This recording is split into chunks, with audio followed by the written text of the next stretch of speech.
para peternak Indonesia, selamat berjumpa kembali dengan channel Keluarga Pak Broto.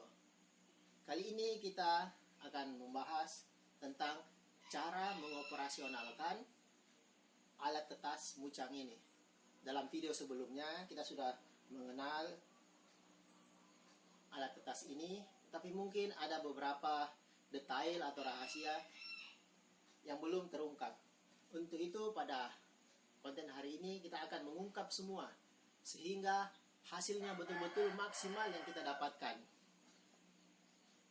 Mungkin masih ingat dalam video sebelumnya 3 minggu yang lalu, telur yang saya masukkan pada tanggal 26 Oktober. Hari ini tanggal 16 November sudah 3 minggu. Artinya telur sudah harus menetas. Sekarang mari kita lihat hasil dari 3 minggu lalu. Dia ada di sini. Ternyata sudah menetas. Kemarin ada 25 butir telur. Kemudian saya senter pada hari ke-5 ada 2 telur yang tidak fertil. Jadi itu saya konsumsi. Sedangkan ada 1 telur yang tidak jadi. Telur yang tidak jadi biasanya kalau kita teropong ada gambar lintasan darah seperti pita kecil melintas. Nah, itu telur yang tidak jadi. Lampunya mati karena ini diparalelkan di sebelah 2 hari lagi baru menetas semua. Jadi sisa 22 telur.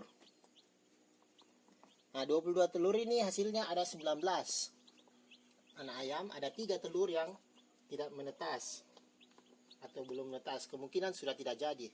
Nah, ini bukti bahwa waktu tanggal 26 dimasukkan 3 minggu lalu saat video yang pertama, dan inilah hasilnya. Jadi ini bukan hoax, ini betul-betul. Tidak mungkin juga saya melakukan dengan mau mengorbankan begitu banyak telur dan apa semua kalau ini hanya tipu-tipu. Jadi ada 19 ekor, saya sudah hitung tadi dan mengeluarkan sebagian cangkang-cangkangnya supaya tidak anu. Oke, kita lanjutkan sekarang ke alat-alat yang kita gunakan. Seperti yang kita ketahui bersama, di sini alat-alat yang kita gunakan selain ember, kemudian kayu. Nah, untuk kayunya, lihat serat kayu ini arah ke atas. Jadi posisinya jangan begini, tapi dibalik. Jadi tidur arah serat kayunya supaya air tidak naik ke sini. Kalau dikasih begini, airnya akan meresap naik ke sini sehingga kardusnya basah.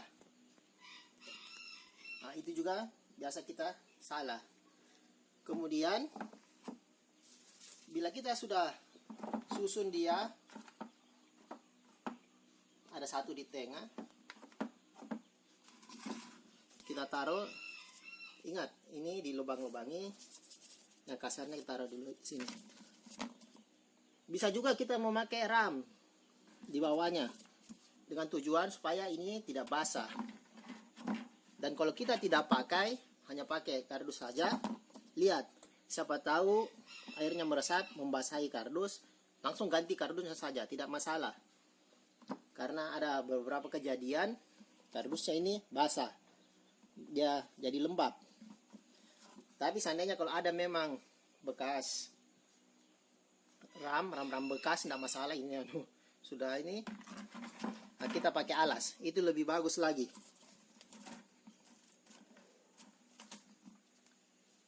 Jadi kayu ini sekitar 4-5 cm, tidak masalah. Ini kayu 55, kebetulan bisa juga kayu 34, 4-nya yang kita ambil. Jadi kita posisikan di sini. Nah, setelah itu kita tahu telur kita taruh dan diberi nomor. Ini telur yang tidak jadi, mungkin tidak paham kita pakai. Jadi pemberian nomor agak di atas dan berseberangan. Seperti kalau ini tanggal 26 kemarin, tanggal 2 dengan tanggal 6 di sini, 26. Nah, posisi pertama begini. Jadi kita taruh di dalam begini. Nanti kalau dibalik jadi 6 lagi. Masih hangat. Nah, ini ada telur yang sudah, ini baru 2 hari, sudah bisa hari ketiga sekarang, sudah bisa dibalik dan didinginkan. Ini bedanya 2 hari, ini tanggal 12, ini tanggal 14 kemarin. Dan sekarang ini adalah tanggal 16 November. Jadi karena sudah 2 hari kita akan matikan lampunya karena mau pagi ini pendinginan. Sambil membalik telurnya, kecuali yang ini sudah tidak pendinginan karena sudah mau menetas. Jadi kita matikan. Saat pendinginan sekaligus putar balik, bisa pagi bisa sore. Itu pendinginannya sekitar 15 menit paling cepat, 20 paling lama 30 menit. Tapi cukup 15 sampai 20 menit. Jadi kita buka supaya udara panasnya keluar. Jadi ini telur yang masuk tanggal 14 kemarin. Ini hari ketiga.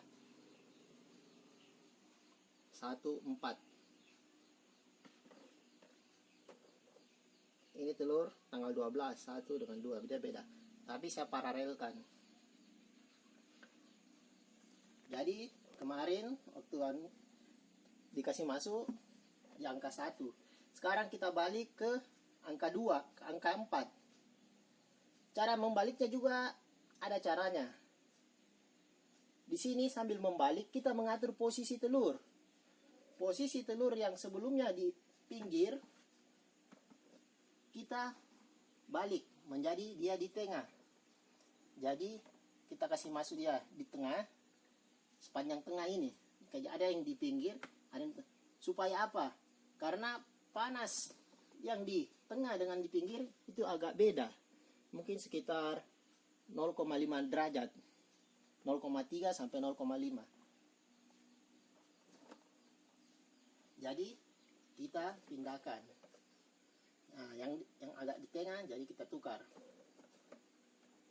Sehingga setiap telur mendapatkan panas yang hampir sama.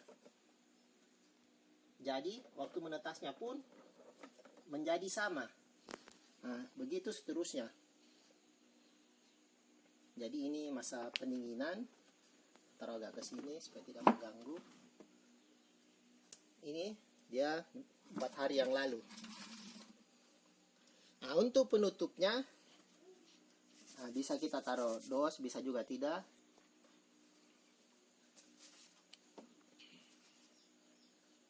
Kemarin saya lubangi di sini, jadi saya taruh udaranya di sini.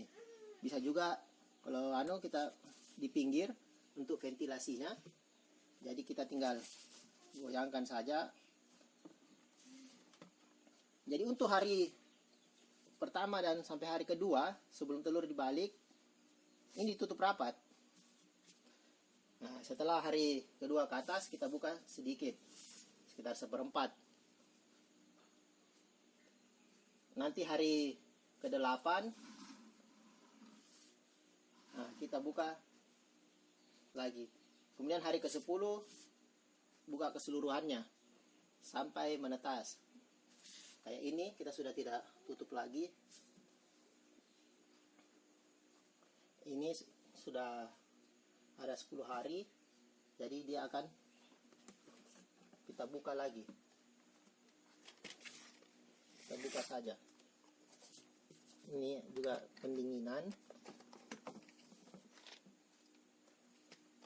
Kita lihat ini tanggal berapa dia. Nah, tanggal 5, 05, berarti tanggal 5 ini. Kemudian yang ini 02, oh tanggal 2.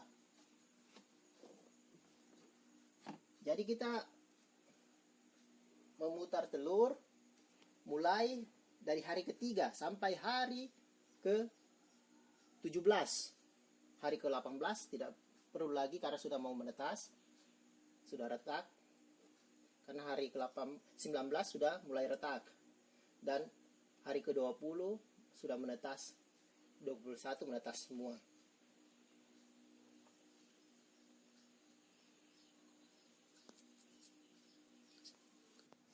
Nah, di sini kita memparalelkan pas di kabelnya dari termostat, dari yang hitam sama kuning ke lampu, sedangkan yang merah sama hitam dia ke colokan stop kontak.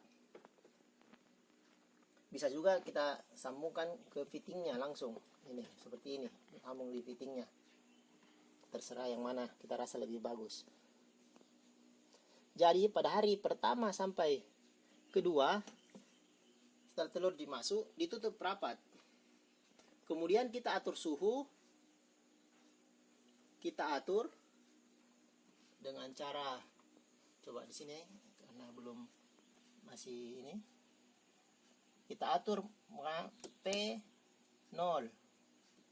tindis, jadi P0 tindis 1 kali, tindis 2 kali.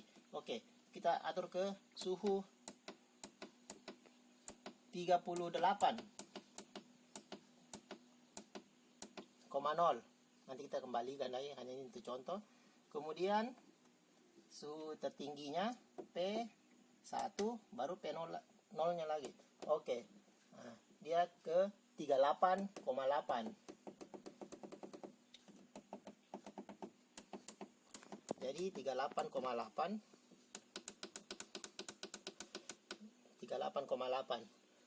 Itu hari pertama dan sampai hari ke-3.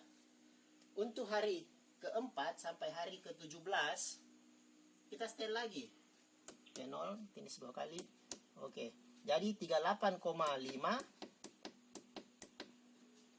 suhu terendahnya, yang tertinggi P1. Oke,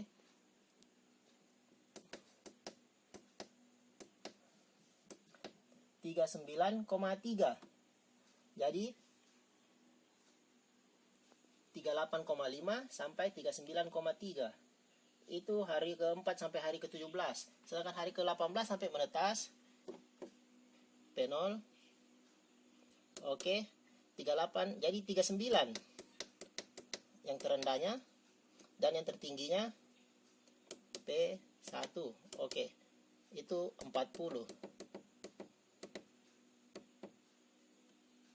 Nah, jadi ini suhu, kalau sudah kedip-kedip itu berarti suhu oke dia. Ini suhu tertingginya.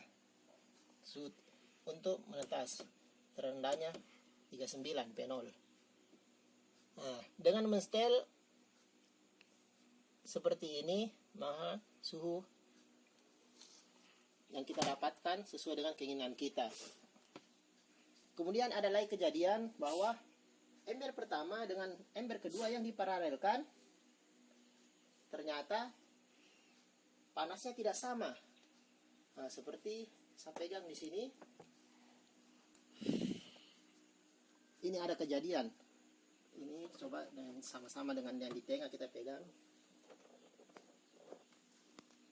Nah, kalau ini panasnya sama. Ada kejadian biasa yang tempat sensor termostat dia lebih panas, ini agak dingin.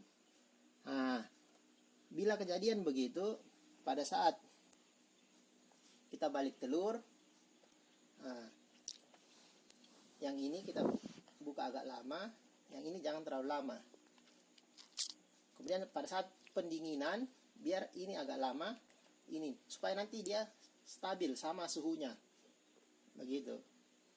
Jadi yang ini diturunkan, kemudian ini dinaikkan supaya nanti hasilnya sama. Jadi untuk paralelnya harus identik sama, sesuai dengan yang ada sensornya. Ini patokan ember utama.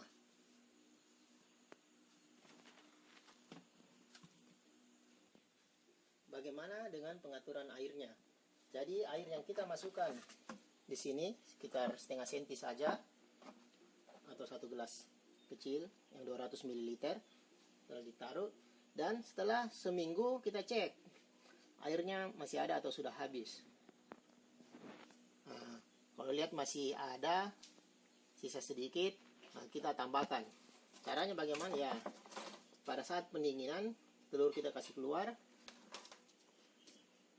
gas dusnya kita angkat, kemudian kita isi air. Kemudian pada saat hari ke-18,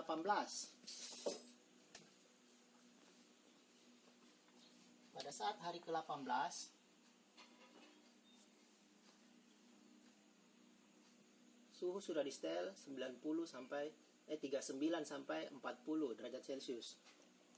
Kemudian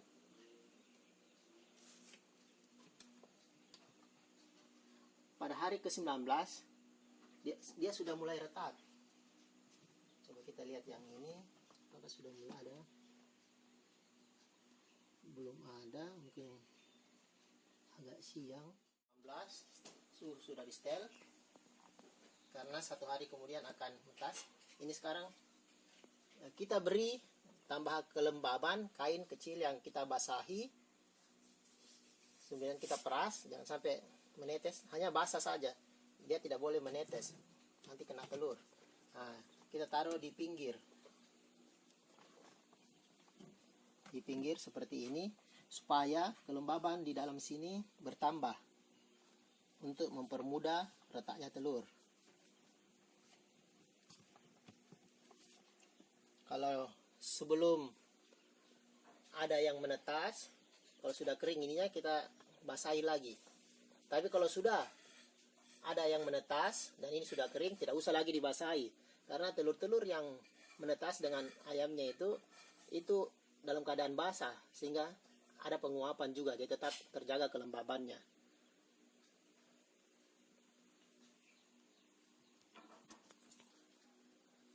Jadi saat ayam sudah menetas dan sudah kering bulunya, karena suhu masih tinggi di sini, nah, kita sudah bisa pindahkan ayam, karena dia itu seperti kayak kepanasan. Kita pindahkan dan kita masukkan ke dalam tempat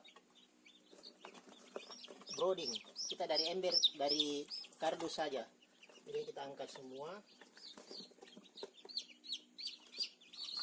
kita pindahkan ke indukan buatan. Jadi brooding adalah indukan buatan, di mana suhunya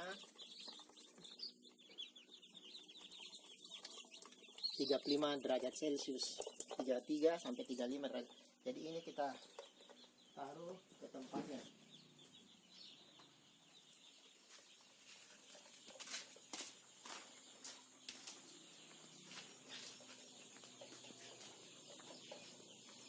Kita sudah sediakan, ada lampu,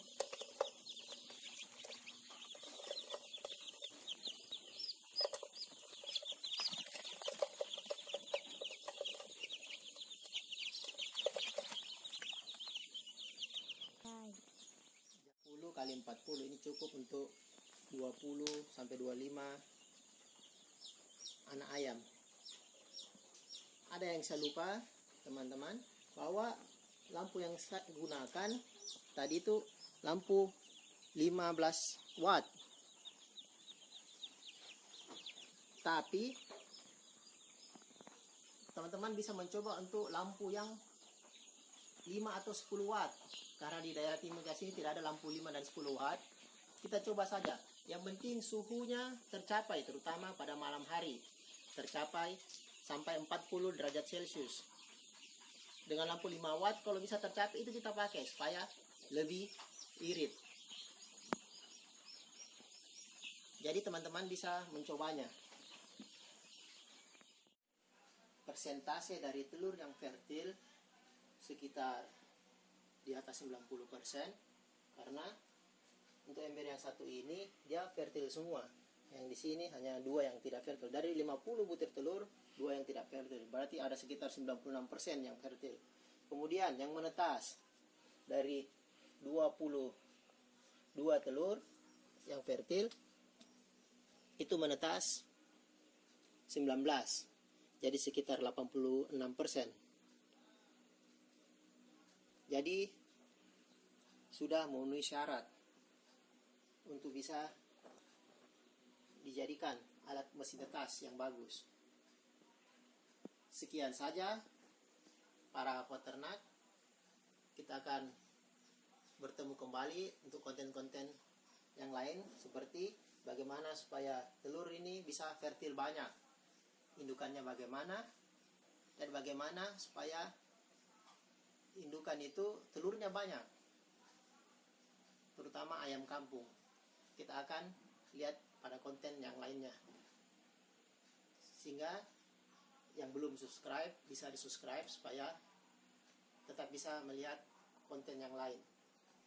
Sekian dulu, terima kasih, salam peternak.